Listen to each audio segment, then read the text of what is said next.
ilmuwan Prancis akan menguji bercak nikotin pada pasien COVID-19 dan petugas kesehatan dalam sebuah penelitian.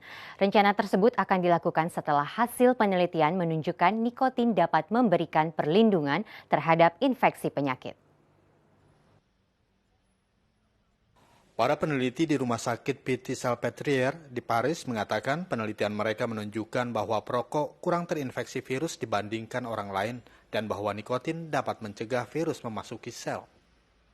Spesialis penyakit dalam Zahir Amoura dan ahli neurobiologi Jean-Pierre Sanche menemukan dalam studi pendahuluan mereka terhadap 480 pasien.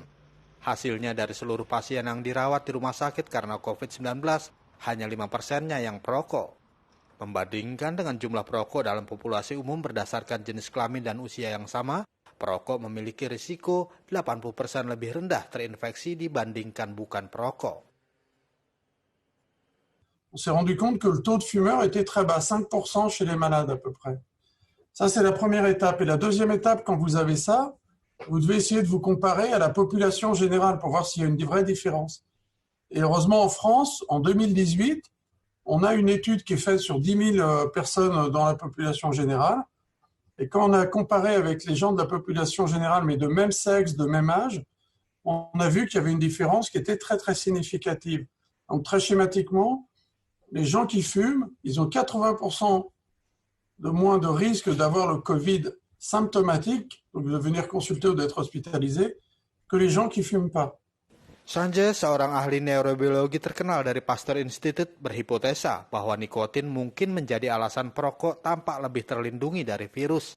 Karena reseptor nikotinik asetilkolin dapat memiliki efek mencegah virus corona menempel pada sel. En fait, le coronavirus interagirait directement ou indirectement d'ailleurs avec le récepteur nicotinique et que la nicotine entrerait en compétition entre, ça c'est le virus qui arrive sur le récepteur et la nicotine empêche ça, c'est pas. Reseptor nikotinat diketahui aktif dalam infeksi rabies dan Institut Pasteur mencari hubungan yang serupa antara reseptor semacam itu dan COVID-19.